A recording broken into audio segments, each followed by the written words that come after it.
qui a été réalisé pour le projet NESE, à destination principalement des acteurs du secteur touristique et plus précisément des hôteliers. Donc ce webinaire il est réalisé, comme je vous l'ai dit, dans le cadre du projet NESE. NESE, c'est un projet européen qui porte donc sur les hôtels presque zéro énergie, qui est cofinancé par le programme Énergie intelligente pour l'Europe de l'Union européenne et qui est mis en place dans un certain nombre de pays, dont la France, mise en place en France par l'association Énergie 2050, dont je fais partie, qui est une association qui travaille principalement sur les thématiques de transition énergétique, de changement climatique et de développement durable. Alors, sur les 3 premiers webinaires, on a étudié un certain nombre de choses, notamment une présentation du projet. On s'est concentré un peu sur les aspects réglementaires et dans le 3e webinaire, on s'est concentré sur la démarche NESE, c'est-à-dire les différentes étapes qu'on avait suivies, notamment avec nos hôtels pilotes, pour les amener à devenir des hôtels presque zéro énergie. Sur ce 4e webinaire, on va se concentrer un peu sur toutes les questions de financement avec deux volets. On a le volet des critères, quels critères utiliser pour savoir si un projet au niveau financier est viable. Et on va se concentrer sur une solution de financement en particulier. Il y en a d'autres qui sont présentées notamment dans les supports de formation qui sont, je vous le rappelle, à disposition, qui est le contrat de performance énergétique. Donc le financement, on sait que c'est un critère très important et une des barrières principales à la multiplication des bâtiments presque zéro énergie et par extension à la mise en œuvre de mesures de rénovation ambitieuses dans les hôtels. Un hôtel, c'est avant tout une entreprise, donc ça doit rester rentable. Donc la priorité, c'est évidemment de remplir l'hôtel et de ramener un certain nombre d'activités économiques. Mais voilà, et donc la question du financement apparaît un peu comme une barrière. Et l'idée ici, dans ce module, c'est de vous présenter quel type de critères vous pouvez considérer avant d'engager un financement dans l'efficacité énergétique. Donc il y a différents types de critères qu'on a présentés, donc différents types de ratios. Il y a déjà le flux de trésorerie, ce qu'on appelle le cash flow, donc on l'appellera cash flow à partir de maintenant. On a le taux de retour interne, le retour simple sur investissement, le retour sur investissement et la valeur actualisée nette. Donc on va étudier un peu ces 5 paramètres pour vous aider, en fait, le but étant d'aider ceux qui veulent investir dans l'efficacité énergétique ou même ceux qui veulent avoir des notions basiques en matière de financement, aider à comprendre ces différents critères. Alors le premier, c'est donc le cash flow qu'on appelle le flux de trésorerie, qui est en fait tout simplement la différence entre les revenus de l'entreprise et les sorties de liquidités liées à un projet d'efficacité énergétique. Donc c'est la différence entre l'investissement qui est nécessaire pour ce projet et les revenus que ça va générer, tout simplement. Donc un cash flow, quand on parle d'un cash flow positif, ça s'accompagne en général d'une réduction des coûts d'investissement, d'une rapide collecte liée aux économies d'énergie. Donc les économies d'énergie vont directement apporter des bénéfices, qui fait qu'il y a des revenus positifs, du moins une baisse des dépenses, donc ça fait des revenus. Ou alors la réception de subventions d'un prêt, puisque vous savez qu'en France, il y a un certain nombre de mesures qui ont été mises en place d'incitation en fait pour l'efficacité énergétique, donc ça peut rentrer également dans le cash flow, et notamment les certificats d'économie d'énergie qui peuvent être quelque chose qui rentre de manière positive dans votre flux de trésorerie. Cependant, en fait, cet indicateur, c'est pas un bon indicateur. C'est pas un indicateur qu'on utiliserait pour financer, pour décider du financement d'un projet et de ses profits, puisqu'il est assez limité. C'est juste comparer les rentrées aux sorties. Voilà. Donc le cash flow net, c'est un peu les revenus, donc les revenus totaux qui résultent de l'investissement, moins le coût de l'investissement, moins la consommation énergétique, moins les coûts opérationnels, moins les coûts fixes, moins les coûts financiers, moins l'investissement de remplacement et moins les taxes. Donc c'est ça votre flux de trésorerie net. Donc si on regarde un exemple, par exemple dans cet exemple-là, on a un flux de trésorerie suite à investissement qui rapporte de 31 à 40 000 euros. Donc ça pourrait être considéré comme le flux que rapporte un investissement en efficacité énergétique. Ça pourrait être l'économie générée en termes d'énergie. Donc vous dépensez ça en moins, c'est pas vraiment un flux, mais c'est une rentrée par rapport à votre consommation habituelle. Parmi les coûts, on peut avoir des coûts fixes, donc ça peut être le coût fixe de l'investissement plus l'investissement, donc ça peut être un coût qui est uniquement temporaires, c'est-à-dire sur l'an 1, et ensuite des coûts opérationnels, par exemple sur un nouvel équipement ou sur ce genre de ça, la consommation énergétique qui est liée à ce nouvel équipement, et les taxes, bien sûr, qui sont à payer et qui donc rentrent négativement dans le flux de trésorerie. Donc là, on a un cash flow qui est par année. Donc la première année, on va avoir un cash flow négatif de 11 438 euros et ensuite un cash flow positif. Mais si vous voulez, on n'a pas de démonstration de la viabilité de l'investissement. C'est juste qu'à l'an 2, cet investissement aura un effet bénéfique sur la trésorerie, à l'an 3 également, mais on n'a pas de vision, si vous voulez, sur la rentabilité de l'investissement sur le long terme. Ensuite, on a un deuxième indicateur qui est le Simple Payback, donc le retour simple sur investissement. Le retour simple sur investissement, ça vous indique uniquement, donc c'est exprimé généralement en années, et c'est la période nécessaire au recouvrement de l'investissement. Donc c'est calculé, on prend le coût de l'investissement total et les économies générées après mesure, et on calcule en fait en combien d'années on va pouvoir recouvrir en fait l'investissement initial. Et il faut savoir que dans la plupart des cas, les projets d'efficacité énergétique ont quand même des temps de retour sur investissement assez courts et bons, tant qu'on touche pas bien sûr aux mesures passives et tant qu'on touche pas au bâti, mais tout ce qui est mesures de gestion énergétique, vous avez tout un tas de mesures qui ont des temps de retour sur investissement qui sont assez courts, de l'ordre de 5 ans ou un peu plus. Donc ça, c'est un déterminant important pour le projet, parce que vous savez qu'au bout d'une certaine année, alors il y a bien sûr des subtilités et donc que n'inclut pas cet indicateur, donc retour simple. Donc quand on parle de simple, c'est qu'il est basique, mais ça reste un déterminant important pour le projet, puisque ça vous donne une indication du nombre d'années qu'il faudra pour recouvrir votre investissement et générer ensuite des bénéfices. Donc voilà, le retour simple sur investissement, donc le Simple Payback, c'est l'investissement que vous prenez en euros divisé par les économies annuelles.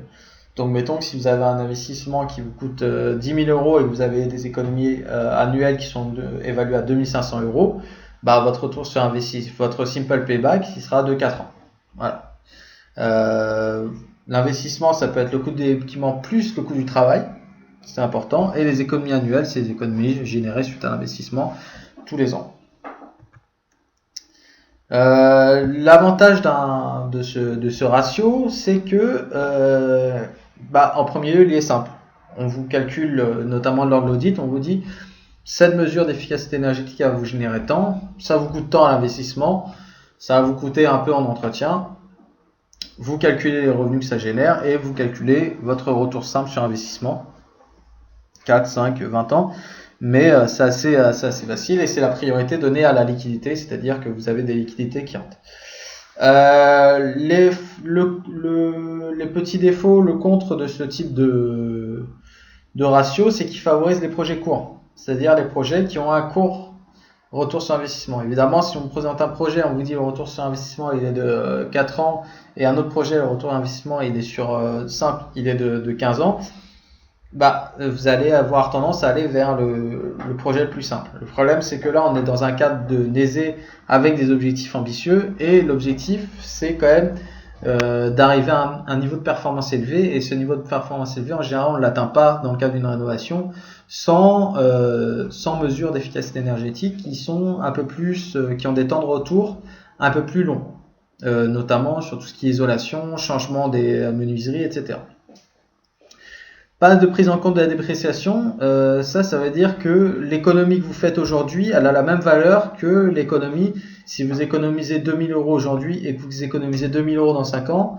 Dans le cadre de cet indicateur, ça a la même valeur.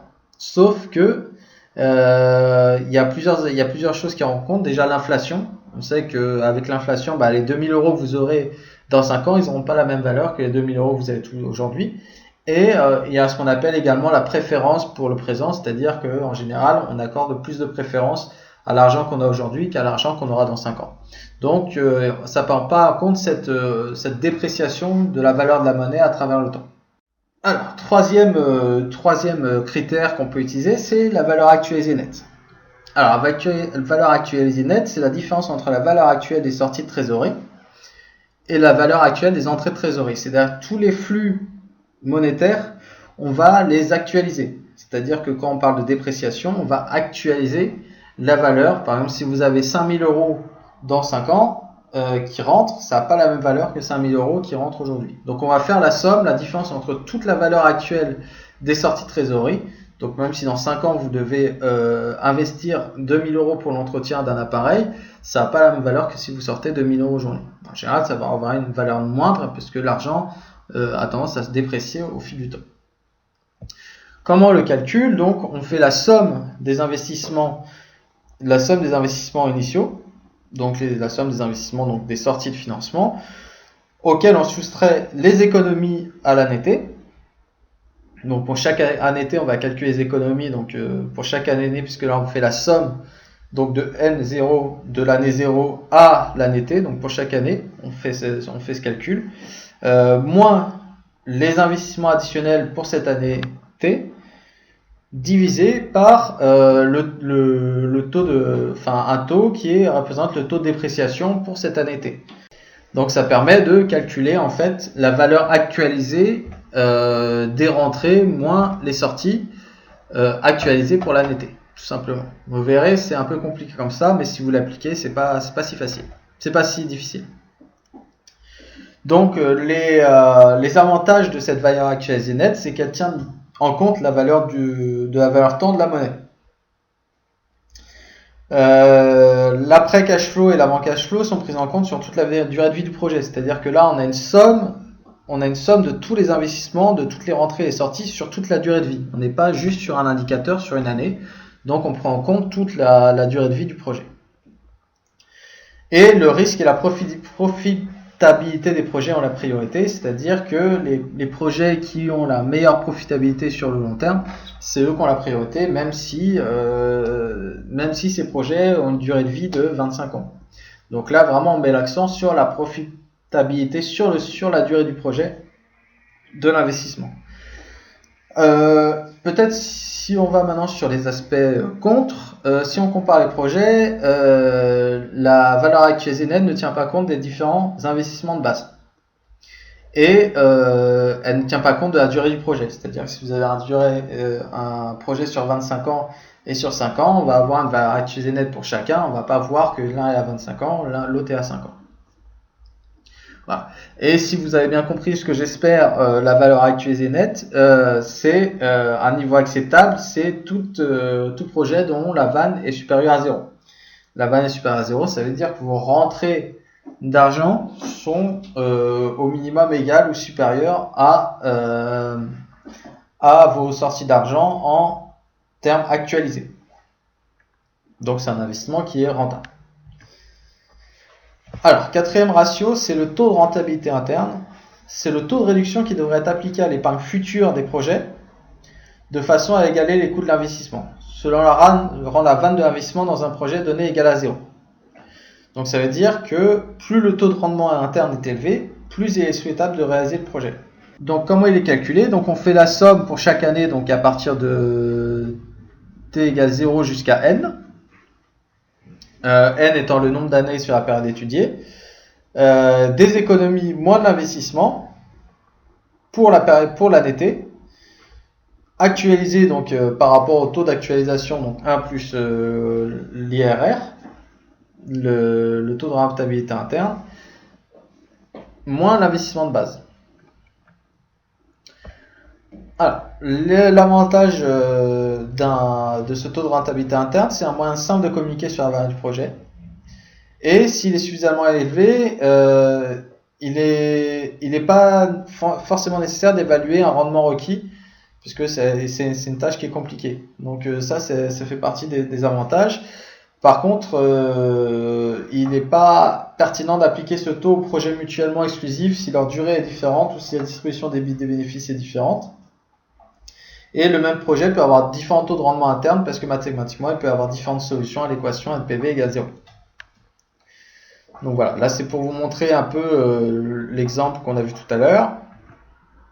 Et si vous calculez, donc faites le calcul qu'on a vu tout à l'heure, votre taux de rentabilité interne, il sera de 15,69% et votre valeur actualisée nette, elle sera de 3425,54. Ensuite, on a le retour sur investissement qui évalue l'efficacité d'un investissement. Pour évaluer donc le retour sur investissement, le bénéfice d'un investissement est divisé par le coût de l'investissement. Donc si l'investissement n'a pas un retour sur investissement positif, ou s'il y a des mesures qui ont un retour sur investissement plus élevé, alors le projet d'investissement ne va pas être entrepris, donc c'est un bon indicateur.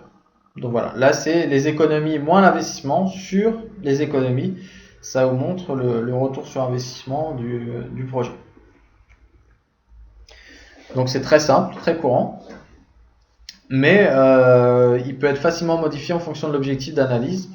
Cela dépend de ce que vous incluez en fait dans les revenus et les coûts, puisqu'on n'a que 2 indicateurs. Alors, au final, quel est le meilleur critère d'investissement pour déterminer la viabilité économique de votre projet? Tous ces critères, ils ont une certaine validité. Ça dépendra en fait de ce que vous recherchez et ça dépendra du type d'investissement. Certains critères peuvent se révéler un peu plus adaptés pour certains investissements et d'autres moins adaptés. Généralement, ils auront tous quand même une valeur. On peut commencer, je dirais pas le plus simple, mais voilà, ça dépendra vraiment de l'investissement.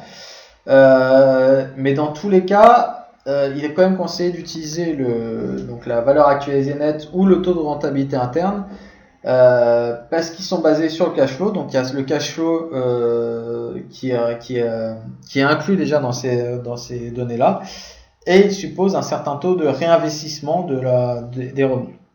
Alors, maintenant, si on se penche un peu sur tout le côté, donc on a vu les indicateurs de financement. Maintenant, si on se penche un peu sur les différentes solutions, donc le panel de solutions qui s'offre pour ce financement de ces travaux d'efficacité énergétique. Ici, dans le cadre de ce webinaire, on aimerait bien revenir en fait sur un des volets de financement de ce contrat et quelque chose qui est assez récent et innovant, c'est ce qu'on appelle le contrat de performance énergétique. Donc le contrat de performance énergétique, donc vous avez la définition sous les yeux, donc la définition qui vient directement de la directive sur l'efficacité énergétique de l'Union européenne et du Centre commun de recherche de la Commission européenne.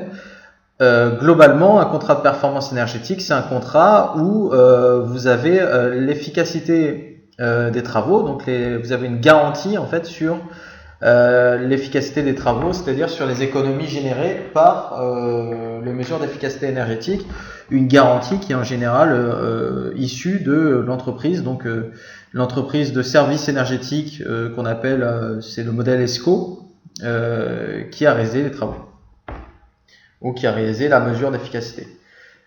Donc si vous voulez, les contrats de performance énergétique, c'est le principe de base, c'est que les investissements qui sont faits en efficacité énergétique soient amortis tout au long de la durée de vie du projet par les économies générées par ces mesures d'efficacité énergétique à travers un accord contractuel. Donc un accord contractuel en général au minimum entre les deux parties, c'est-à-dire entre l'entreprise dans lequel le client, si vous voulez, et le prestataire de service.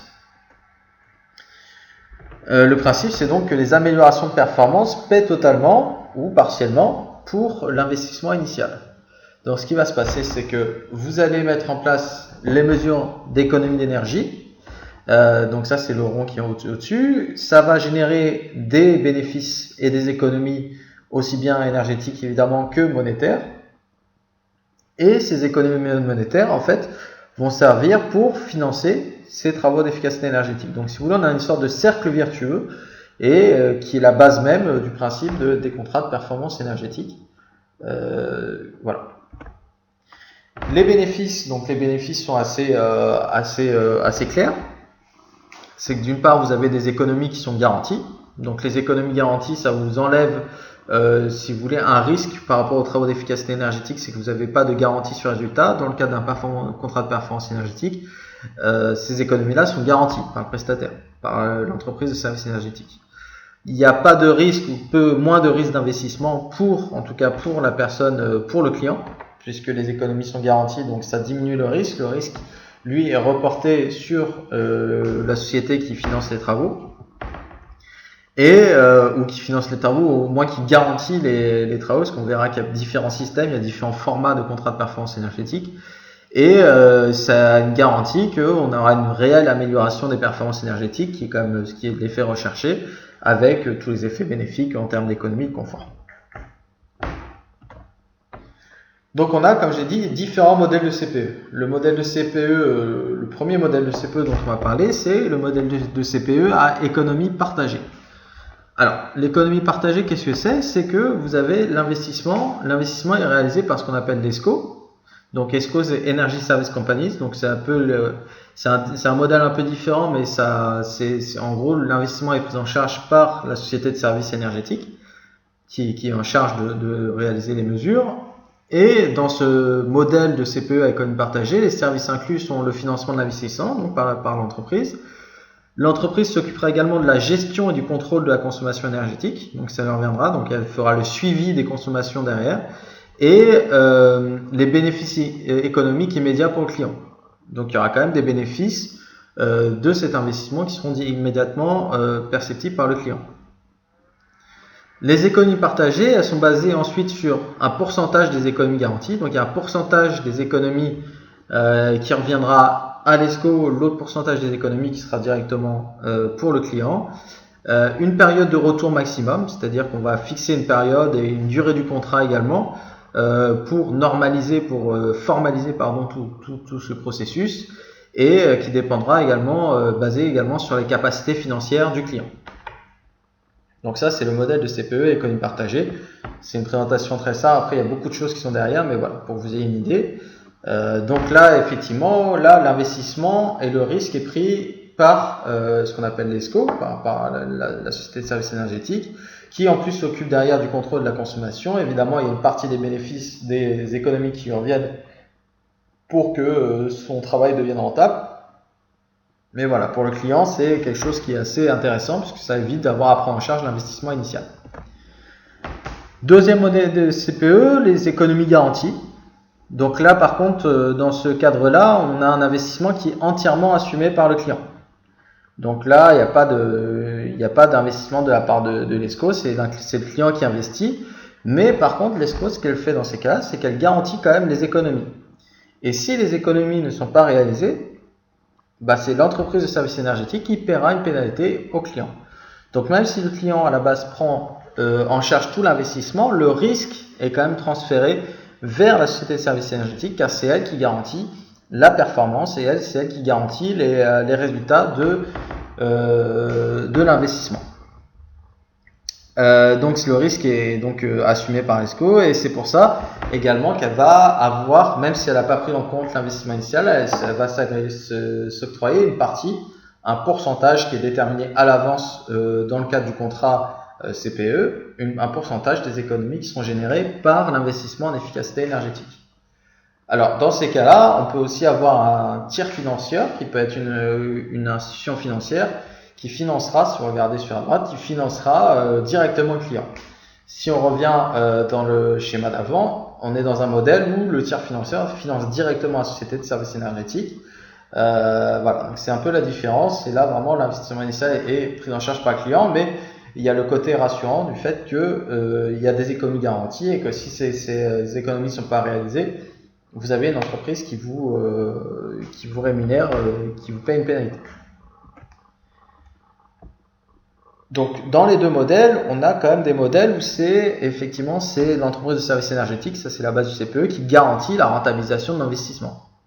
Et la seule différence, comme je vous l'ai dit, c'est celui qui réalise l'investissement, soit client, soit l'ESCO. Ça peut également faire partie d'un système à 3 avec un tiers financeur qui finance les travaux. Et enfin, on a les modèles à économie mixte, qui sont une combinaison donc, des deux modèles qu'on vient de voir.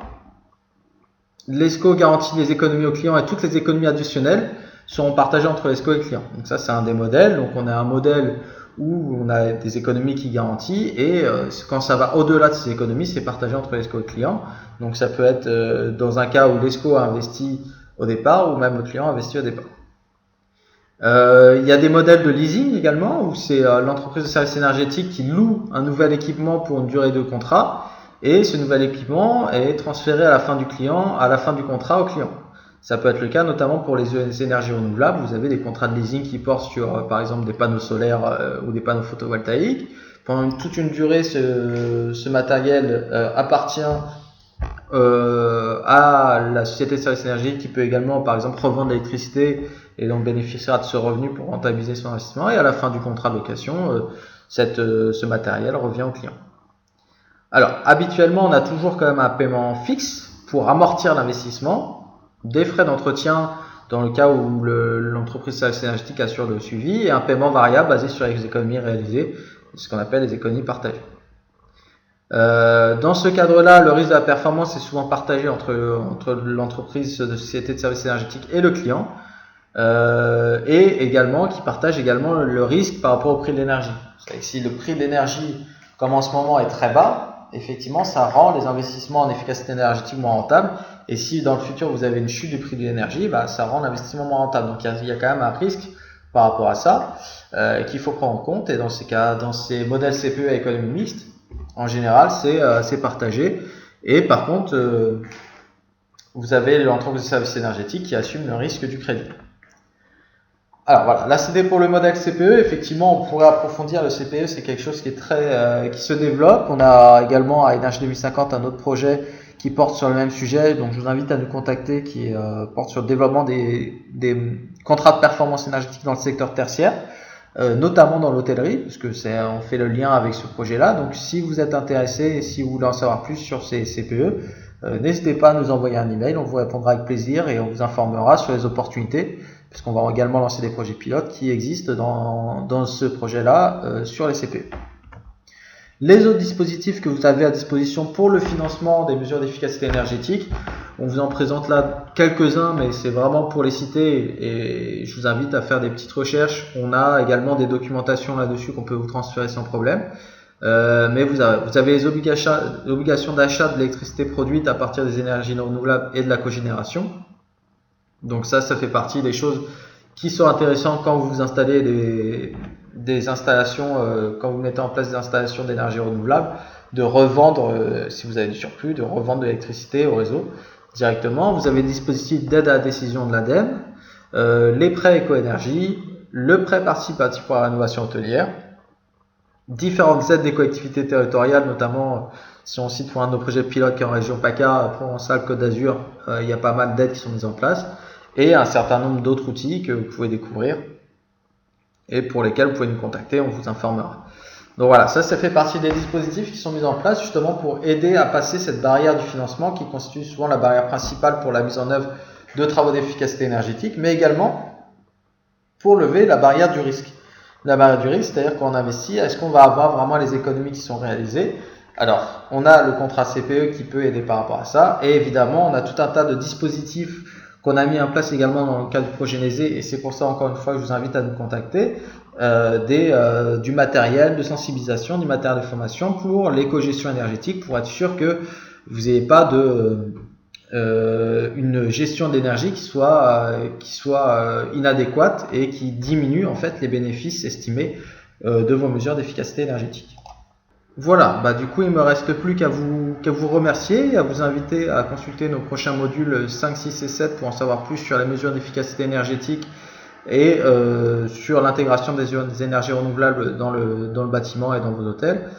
Vous pouvez en savoir plus sur nos dernières activités sur le site d'Énergie 2050, sur le site du projet NESE, et également nous contacter pour toute demande à l'adresse contact@energie2050.org ou sur info@nese.eu pour contacter directement le projet. Merci à vous et à bientôt.